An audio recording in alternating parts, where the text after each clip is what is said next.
नमस्कार, मेरा नाम अजीत है और हम अभी हैं मोतिहारी सिविल कोर्ट के वरिष्ठ अधिवक्ता जीवेश कुमार सिंह के साथ। जीवेश कुमार सिंह जो सिविल के मोतिहारी जिले के एक वरिष्ठ अधिवक्ता हैं और हम अभी इनके पास हैं यह जानने के लिए कि आज मोतिहारी जिला में चारों तरफ एक चर्चा जोरों पर है कि सरकार बेतिया राज की जमीन खाली कराने वाली है।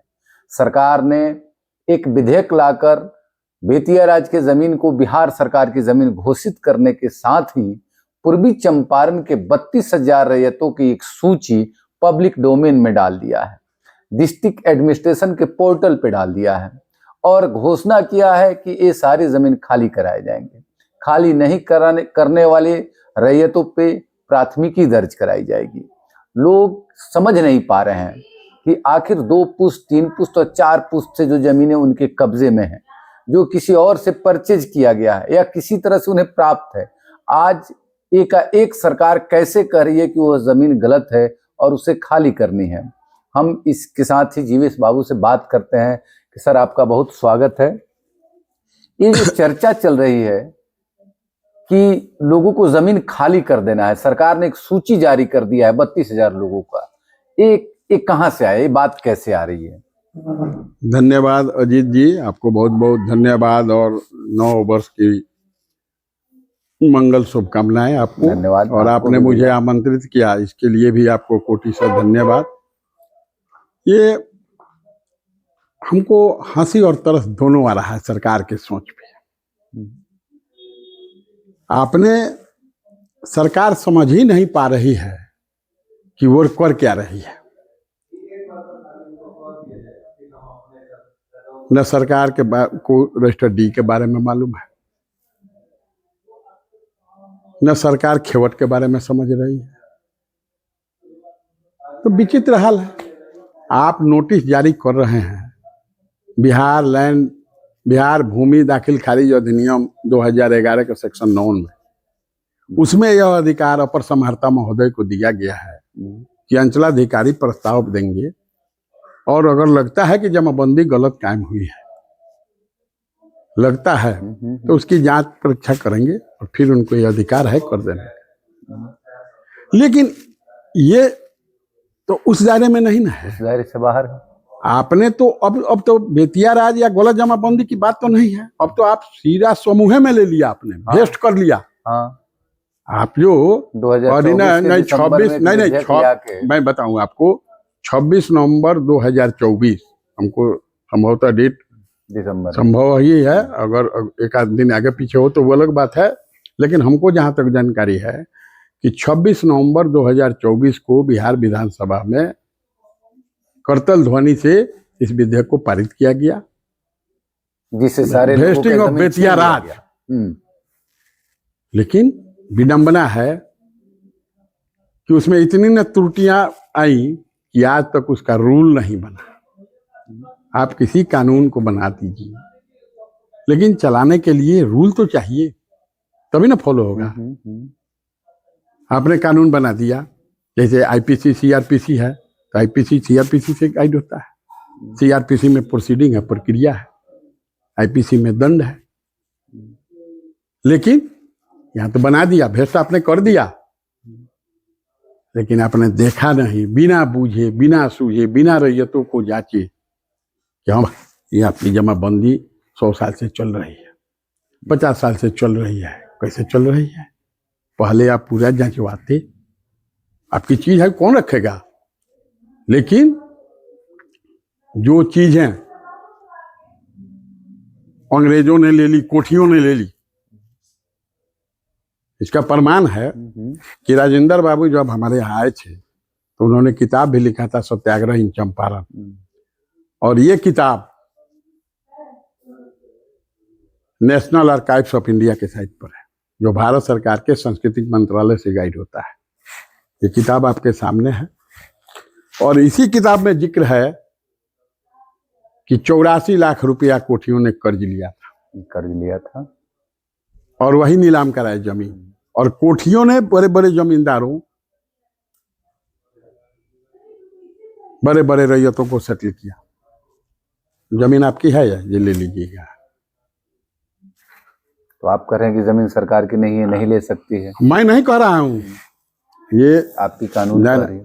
मेरा कानून नहीं, जो चीजें हैं जो है। National archives of India Bharat सरकार का अभिलेखागार है, और दुनिया के जितने रिसर्चर आते हैं, मैं आपको बता दूं, 1748 से लेके आज तक तमाम दुनिया के रिसर्चर इसी पर रिसर्च करते हैं। अब तो आप देख लीजिए, और ये किताब भी है सत्याग्रह इन चंपारण, हमने पढ़ा है। ये राजेंद्र प्रभु की किताब है, और ये पहले इसका नाम था इंपीरियल, बाद में ये भारतीय अभिलेखागार बना। और ये जब राजधानी कलकत्ता से उठ के दिल्ली गई तो 1926 में दिल्ली में इसका बिल्डिंग बना। आज भी दुनिया के जितने रिसर्चर रहते हैं, अंग्रेजी, अरबी, फारसी, संस्कृत वगैरह तमाम तरह के बताएं, और तमाम राजस्व या जो भी आपको चाहिए वो तमाम चीजें वहीं से मिलती है। और ये जिस साइट पर डाला हुआ है आप वो भी देख लीजिए कि उस पैसे का जिक्र है।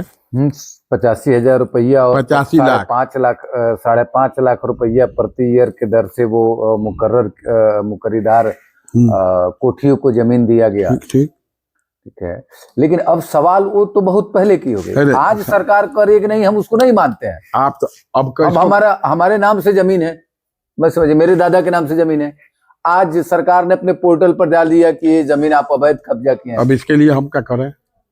ये तो हम आपसे पूछना चाहते हैं। आप कानून देखिए, कानून क्या कहता है। अब क्या करें? मैं बताऊं ना, चंपारण के लोग अगर पुरानी जमाबंदी है, अगर सरकार के राजवारों या जमींदारों के द्वारा जमाबंदी कायम की गई है 1146 के पहले, उसका कहीं भी कोई रेंट वगैरह रसीद वगैरह हो तो निश्चिंत होके बैठे। अच्छा, रसीद नहीं हो? हाँ, रसीद नहीं हो, लेकिन सरकार के रजिस्टर 2 में 1950 में जब कृष्ण सिंह बुझारत कानून बिल्कुल तो उसमें आया है, तो यदि 1952 के रजिस्टर 2 में है तब तो निश्चिंत रह सकता है ना? बिल्कुल रह सकता है, चूंकि उसको तोड़ने के लिए बिहार पटना हाईकोर्ट का जजमेंट है PLJR 2014 वॉल्यूम नंबर 3 कि मतलब उस जमाबंदी को अवरुद्ध नहीं कर, उसमें साफ लिखा हुआ है कि लंबी जमाबंदी बिहार सरकार बनाम मायादेव। नहीं, सुप्रीम कोर्ट का भी एक रूलिंग है कि 55 साल तक यदि कोई जमाबंदी चल जाती है तो उस जमाबंदी को आप रद्द नहीं कर सकते हैं। कोई एडमिनिस्ट्रेटिव अफसर उसको रद्द नहीं कर सकते। तो अभी तो रद्द करने की बात हो रही कि हमने कर दिया। तो भाई आपने तो कर दिया ना, आप दबाव में चल रहे हैं। आप सरकार के मुलाजिम हैं, आपकी जवाबदेही है सरकार के प्रति, आपकी जवाबदेही रैयतों के प्रति नहीं है। हाँ, यही बात आज का जो अधिकारी है वो जनता के प्रति बिल्कुल नहीं है। वो चाहे इसके लिए कुछ भी हो जाए, उनको बहुत नहीं सोचना है। अच्छा, एक और चीज है, लोग कहता है कि उसमें साफ लिखा है कि लंबी जमाबंदी आप नहीं कर सकते। आपको करना होगा तो इसके लिए आपको सिविल कोर्ट में सिविल सूट फाइल करना। दूसरा कोई रिमेडी नहीं है। आप वेस्टिंग पर एक केस चल रहा है पटना हाई कोर्ट में 3609 CWJC संख्या /2025, वो चैलेंज किया है वेस्टिंग को। उदय सिंह बनाम स्टेट ऑफ बिहार, वो चलिए रहा है, चले इधर सब शुरू है। क्या कहिए? तो हम लोग आपसे जानना अच्छा, तो हमसे छोटा किसान को क्या करना चाहिए? एक छोटा जमीन को नोटिस करके लोग कह रहा है कि मेरा जमीन है, ठीक है, अब सरकार से एक रैयत एक सरकार से कैसे लड़े, क्या करे? सरकार से रैयत को लड़ने के लिए रैयत अपने जवाब दे, जो भी उसके पास कागजात हैं लेके जवाब दे। यानी कि यदि किसी को यदि नोटिस करती है सरकार कि तुम खाली करो, तो वो उसको खाली करो कहना आधार पर पहले आपको अतिक्रमण बात चलाना होगा, पहले आपको जमाबंदी रद्द करनी होगी, ठीक है। तब आपको उसके बाद इंक्रोचमेंट एक्ट 1956 के तहत आपको नोटिस होगा और उसमें वो आपको अतिक्रमणकारी बना के तब आपको खाली कराएगी। आपके जमाबंदी रद्द होती है, आपके पास तमाम रास्ते खुले हुए हैं। अपील कीजिए कलेक्टर साहब के यहाँ, कमिश्नर साहब के यहाँ, फिर वहाँ से हाई कोर्ट देखिए। अच्छा, एक चीज और हम जानना चाहते हैं कि सरकार पब्लिक के लिए होती है। 1891 में सर्वे शुरू हुआ, 1920 में सर्वे समाप्त हुआ और अंग्रेजों ने एक रजिस्टर 1 बनाया जिसमें सारे रैयतों का नाम आया जिनसे आप रेंट लेना शुरू किए। 46 में रेंट लेना बंद हो गया, 50 में फिर आजादी के बाद कानून बना हाँ, और रजिस्टर 2 बना। क्योंकि आपने जमींदारी उन्मूलन ले आया 1948 में जी, और भूमि सुधार अधिनियम आप ले आए 1950 में। जी, उसके बाद से अब सरकार हो गई और सरकार के घर में अभी तमाम डॉक्यूमेंट वगैरह आना शुरू हो गया। तो सरकार लगान लेना रैयतों से शुरू कर दी। तो उस वक्त से ये बेतिया राज की जमीन नहीं थी। आप रेंट ले रहे हैं? नहीं, नियर अबाउट 80 साल 90 साल हो गया। वो उस वक्त तक नहीं थी। आपने एनओसी दे दिया, सड़कें निकल गई, कंपनसेशन दे दिया, तमाम तरह के वो सीलिंग का मुकदमा चला, भू हदबंदी बाद, उसमें आपने बेचने का परमिशन बहुत सी रैयतों को दिया, बहुत सी जमीनों पर दिया। उस वक्त तो कुछ नहीं। अब इसको क्या कहिएगा? यानी कि हम लोग कह सकते हैं कि सरकार जुल्म कर रही है एकदम बिल्कुल। अब हम जुल्म कहिए या नासमझी कहिए, हम क्या कहें, दोनों बात हो सकती है। कुछ चीजें ऐसी भी होती हैं कि समझदारी के अभाव में कुछ चीजें हो जाती हैं जिससे लोगों को बहुत सरकार 2024 के दिसंबर में एक विधेयक ले आई और राजस्व परिषद से बेतिया राज्य की जमीन जो राजस्व परिषद देख रेख करता था उसको करे कि ये अब आज से बिहार सरकार की संपत्ति का। वही ना, कौना रूल से आप पर रूल तो लाइए कि किससे गाइड होगा। वो जो कानून चलेगा तो कैसे चलेगा? क्योंकि कोई भी कानून को लागू करने के लिए रूल बनता है, नियम बनता है, तो बनाना तो पड़ेगा और आज तक नहीं बना पाए। तो आधा इससे चलेगा, आधा उससे चलेगा। तो अभी जब आप भेस्टे कर लिए तो फिर रद्दीकरण क्या? जब तमाम संपत्तियां भेस्ट हो गई बिहार सरकार में, तभी कथी का भाई नोटिस काहे को कहला? बात समझ रहे हैं ना? जब भेस्टिंगे हो गया तो फिर नोटिस काहे को? यानी आज भी उसको रैयत आप मान रहे हैं। देखिए, बहुत विरोधाभास है। आज भी वो रैयत है, तब ना नोटिस आप कर रहे हैं। मोतिहारी के एडीएम बार बार ये बयान दे रहे हैं कि 7,000 एकड़ हमारी सरकार है। देखिए, एडीएम साहब हो या डीएम साहब, FIR करेंगे, जो करें। सवाल है कि देखिए, तो सरकार के मुलाजिम है, सरकार वही ना है। हम लोगों के तो सरकार वही है, एडीएम साहब हैं, डीएम साहब हैं, तो भाई उनको तो करना है। देहाती उन्हीं के यहाँ कार्रवाई भी होनी है। लेकिन एक चीज तो है कि सरकार, सारे वकील, सारे कानूनविद का यह मानना है कि सरकार ने जो विधेयक ले आया वो गलत लाया।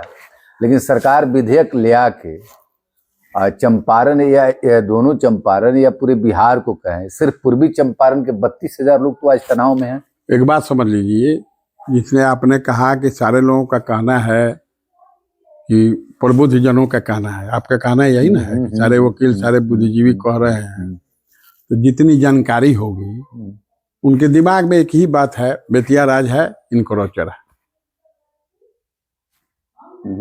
खतियान से सुन लेते हैं, ये सब बेतिया राज है, चर्चा होती है, ये सब बेतिया राज। अरे बेतिया राज था, वो कहां से कहां गया, उसको एक बार मौका तो दीजिए, देखिए तो, उसे पूछिए तो। तब बिना पूछे तो उसे आपने सीधा डायरेक्ट कानून बना दिया। तो जब कानून बना दिए तो फिर अतिक्रमण का था, आपने तो भेस्ट कर लिया बेतिया राज ना, भेस्टिंग तो हो गई 26 नवंबर 2024 को। तो फिर काला नोटिस हो रहा है? अब तो कोई रैयतें नहीं है, सब भूमि आपकी। तो ऐसे ही कर ही रहा है बहुत सारे लोग। तो फिर हमको अवसर देना रहा है कि आप आके अपना साक्ष्य प्रस्तुत करें। हमको जो नोटिस भेजा जा रहा है उसमें यही ना कहा जा रहा है कि आप बताइए कि आपकी जमाबंदी कैसे क्रिएट हुई है, साक्ष्य अच्छा, प्रस्तुत तो एक करें। चीज बताइए, ये जमीन कैसे मेरे, आपकी है? मेरे बाबा के टाइम में जमाबंदी बना, आज हमसे यदि सरकार तो कहती है, ये एडीएम कहता है इस पर तो तमाम वीडियो आपने मेरा सुन लिया, इस पर तो हमने कि हम सुना कहाँ है से, आपको। मैंने आज कहाँ हमने से बोला proof ना लाया? कि भाई फोर फादर ग्रैंड फादर के वक्त में जमाबंदी बनी, बहुतों के घर में हमारा आता पता भी नहीं होगा, तो हम कहाँ से लिया के देंगे? कस्टडियन आप हैं, रिटर्न दाखिल हुआ आप मालिक। अच्छा, एक और चीज है, खतियान में नाम दर्ज है 1917 में, और उसको भी आप कह रहे हैं कि वो मान्य नहीं है। तो हमने 1888 का जमींदारी रजिस्टर डी का जिक्र किया, और जमींदारी रजिस्टर से गया रैयतों को, तब रैयतों से कितना लोग परचेज कितना लोग किया, परचेज किया, बहुत किया। रैयत सर्वे में उठ गए, बहुत रैयतों का नाम सर्वे में आया। तो आज भी आप कहते हैं बकास्त मौकरीदार है तो बकास्त फलवा है ना, तो घर में जुड़वा मौकरीदार है, तो ये है, ठीक है, पहले यही जमीन का नेचर हुआ करता था। अब तो क्या मानिएगा? तो क्या उपाय है? उपाय वही है, सारे रैयत हाईकोर्ट जाए। किसके खिलाफ? कुछ होगा तभी ना। आप नोटिस दे रहे हैं, या तो नोटिस में अगर लगता है तो हाईकोर्ट चले जाए, तो फिर ही दूसरा नोटिस करेंगे, ऑर्डर के खिलाफ जाए, हाईकोर्ट में टिकेगा थोड़े इनका। यानी मतलब कि यही है कि सरकार बिना जानकारी के, बिना अच्छे से अध्ययन किए हुए, सिर्फ यह परसेप्शन की बेतिया राज की जमीन है, वो सरकार अपने अंदर ले लिया कि ये मेरी जमीन हो गई। यह जानने की कोशिश सरकार ने नहीं की कि आखिर बेतिया राज की जमीन रैयतों को है तो कैसे है, कैसे ट्रांसफर हुआ, कब से ट्रांसफर हुआ। बिल्कुल। और आज यह यक्ष प्रश्न है कि सरकार से एक आम आदमी कैसे लड़ेगा। हम एक बार फिर से एक नया वीडियो लाएंगे, तब तक मुझे लगता है कि चंपारण को लोगों को धैर्य से रहना चाहिए, और सरकार जो भी नोटिस करती है उसका प्रॉपर जवाब देना चाहिए। बिल्कुल बिल्कुल।